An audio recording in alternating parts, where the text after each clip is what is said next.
Hello and welcome to a Tinto Talks Friday map, and this time we're going into the very uncontroversial and nothing at all to worry about area that is the Balkans, Carpathia, and maybe a little bit of the area surrounding it. And before we get into it, I just want to say I know there was an update to the France map that was posted yesterday. I only saw it just after I finished streaming yesterday, so I haven't had time to make a video on it yet.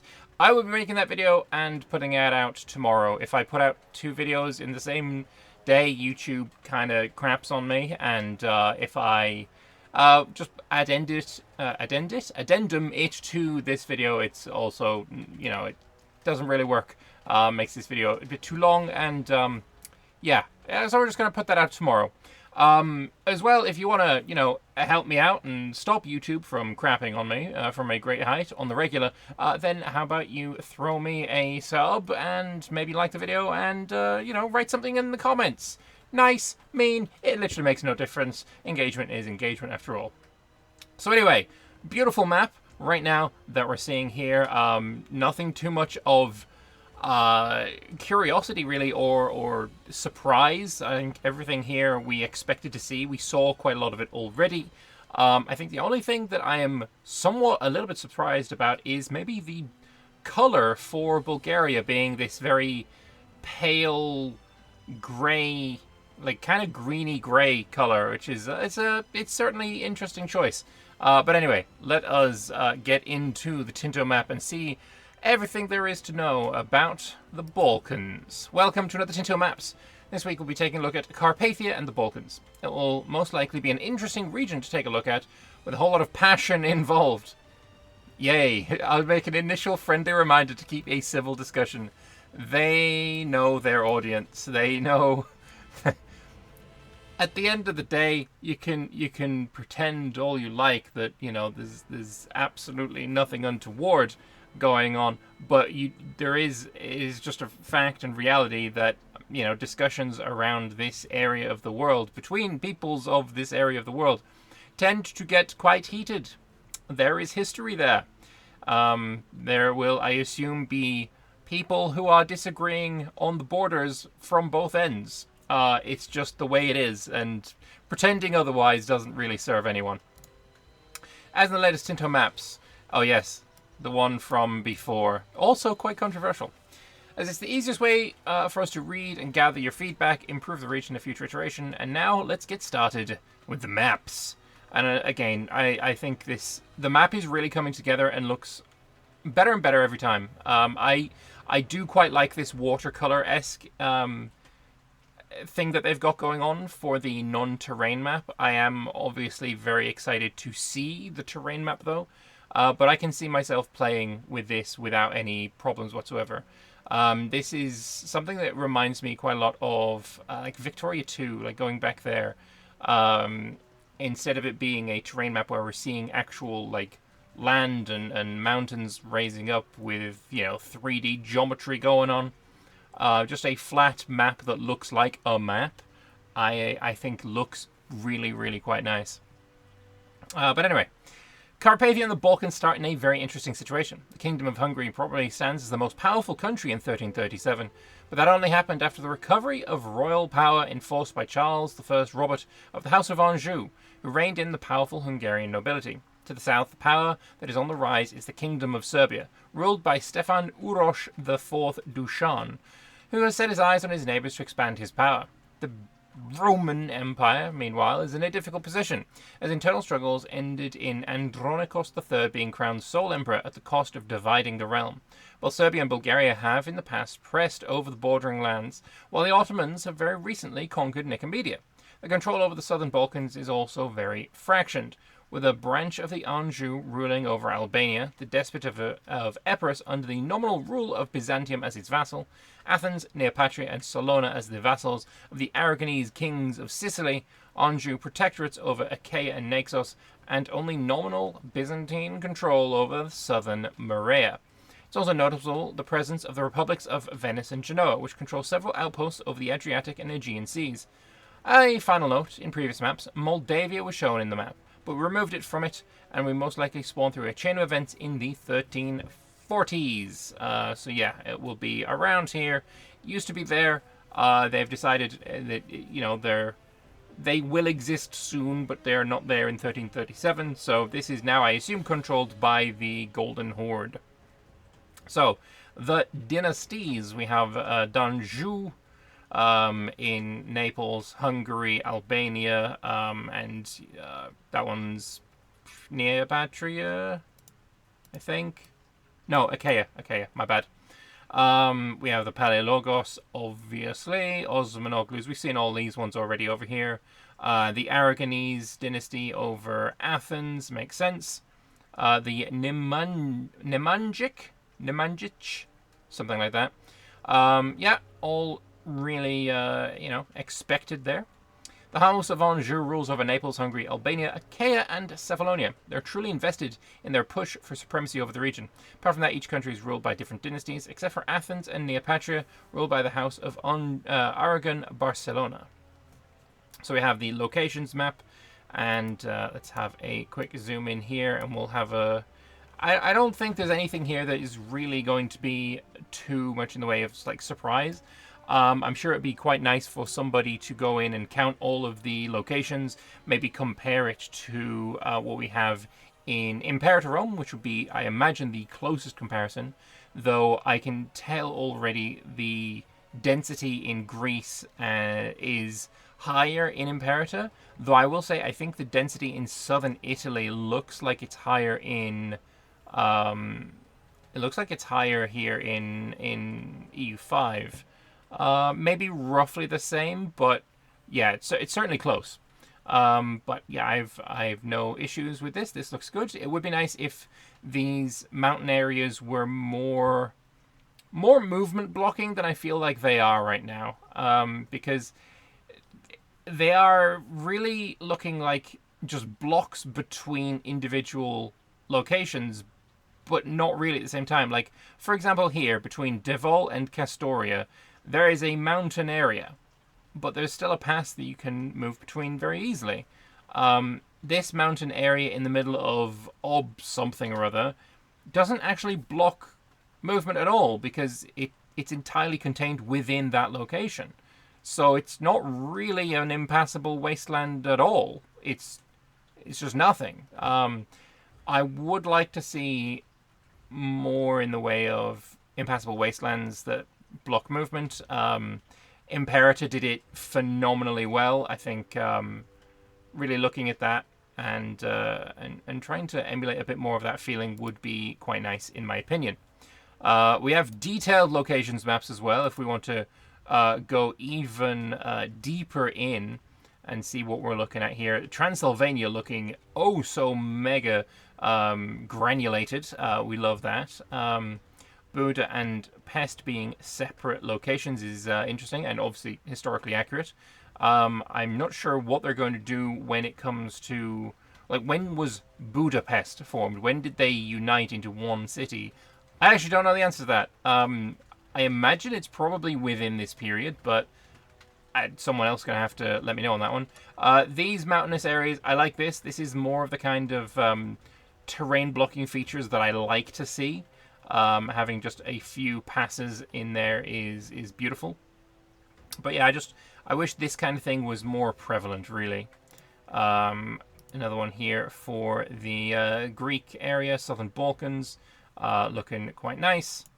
And moving on to Greece itself, the island of Crete is, where's that? 1, 2, 3, 4, 5, 6, 7, 8 locations, whereas in obviously EU4 it is only the one. In Imperator, I think it's something like 15-ish. Rhodes being its own thing, it makes sense. Yeah, liking that. This week we're posting a general map of the region along with some more detailed maps that can be seen if you click on the spoiler button. Starting comment is that the location density of Hungary is noticeably not very high. The reason is that it was one of the very first European maps that we made, and we based it upon the historical counties. Therefore, I'm already saying in advance that this will be an area that we'll want to give more density to when we do the review of the region. Any help regarding that is welcome. Apart from that, you may notice the more detailed maps that Crete appears in one, while not being present in the previous one, because of the zooming, and the island will appear next week along with Cyprus. Interesting. Okay. Uh, what other maps going to be involved in that then? Are we going to be getting like a Levant kind of one, and then it'll be included with there potentially? Okay, but anyway, next week we're getting Crete and Cyprus. I want to make an early sneak peek of the locations, given that it is possible at this closer zoom level. Apart from that, I'm also saying in advance that we'll make an important review of the Aegean Islands. Do not take them as reference for anything. So at the moment, yeah, Aegean Islands look like we got one here in, I don't know what the name of that place is. Andros, we've got Naxos,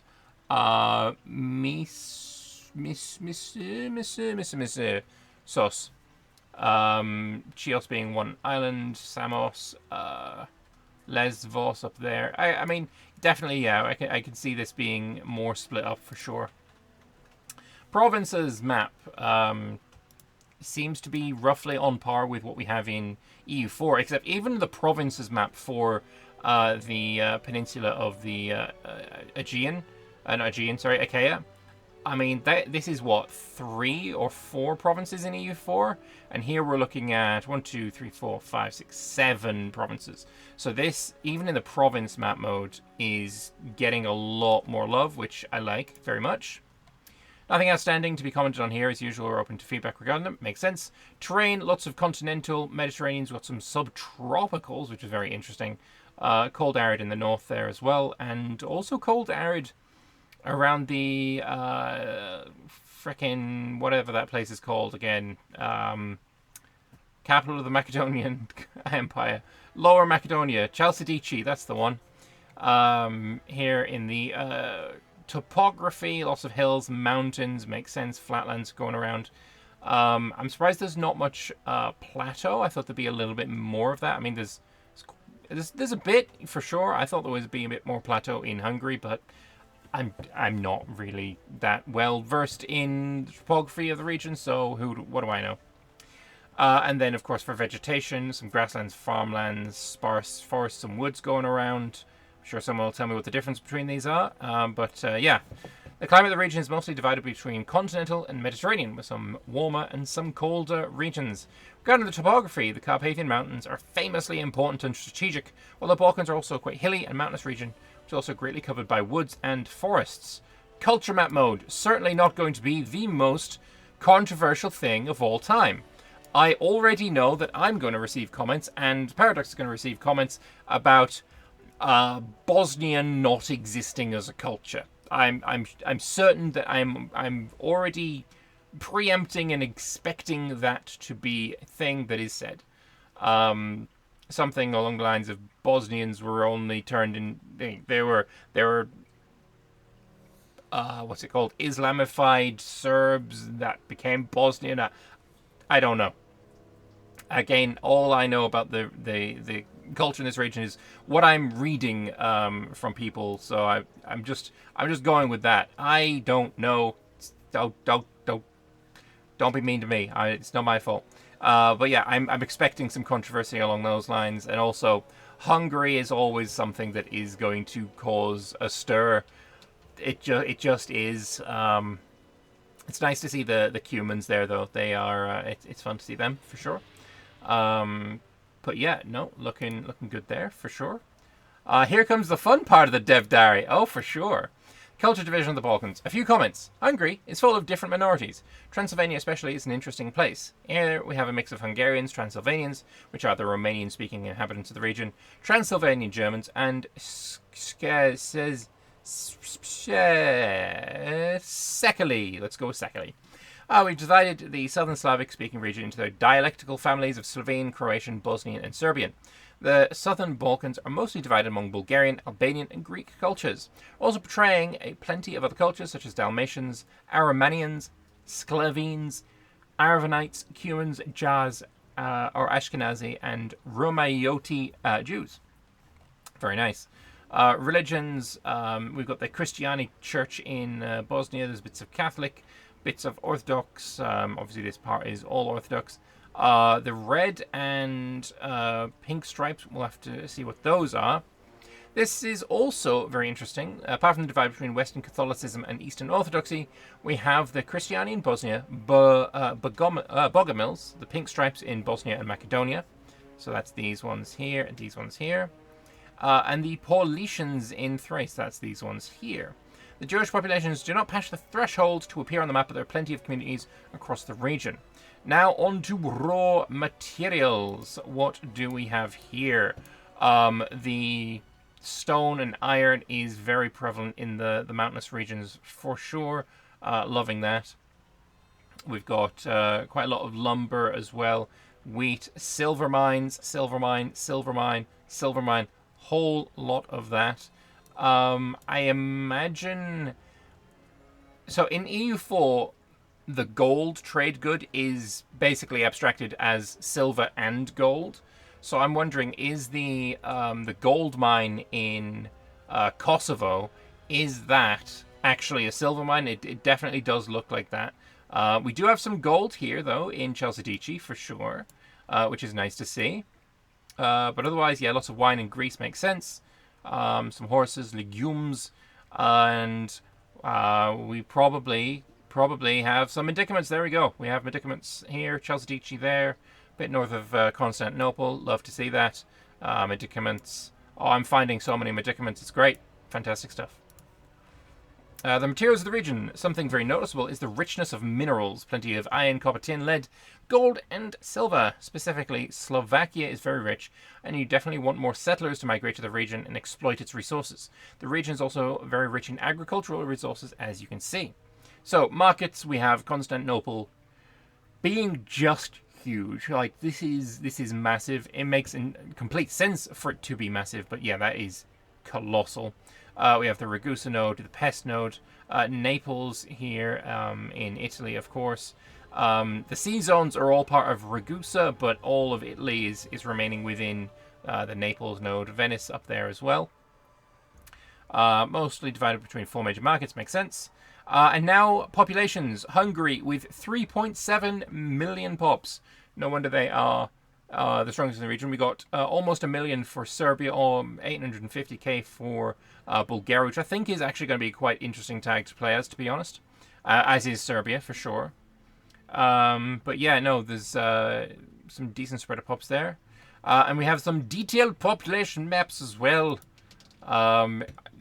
Make out what you will from these.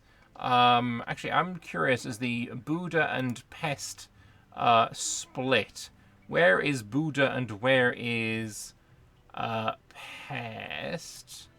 Let me see if I can find that. So Buddha and Pest is in this kind of doodad right there. And can we find it here? Yes, here it is. So Buddha and Pest is 63 and 43, I think. These two here. Buddha 43, 63 for Pest. Makes sense. Okay. There's also 51,000, 52,000 up here as well, which is some really nice population numbers in this region. 62,000 here in... oh, what is that? I'm pretty sure I remember seeing what that one was.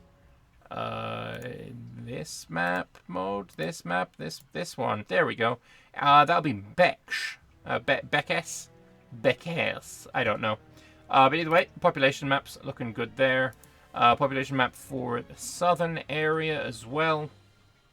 And then a little bit even more south. Somebody can add up the population of all of Crete and see what the number is there as well. Very cool.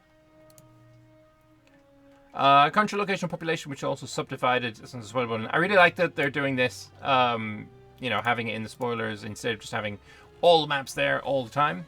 And that's all for today. Hope you find some region interesting. I hope we certainly think it is. Next week we'll go further south. We'll take a look at the Syrian Levant and Egypt. Okay, yes, this is exactly what I was expecting. Syrian Levant and Egypt. So basically, yeah, we're seeing a lot of ocean and then, you know, land around the sides.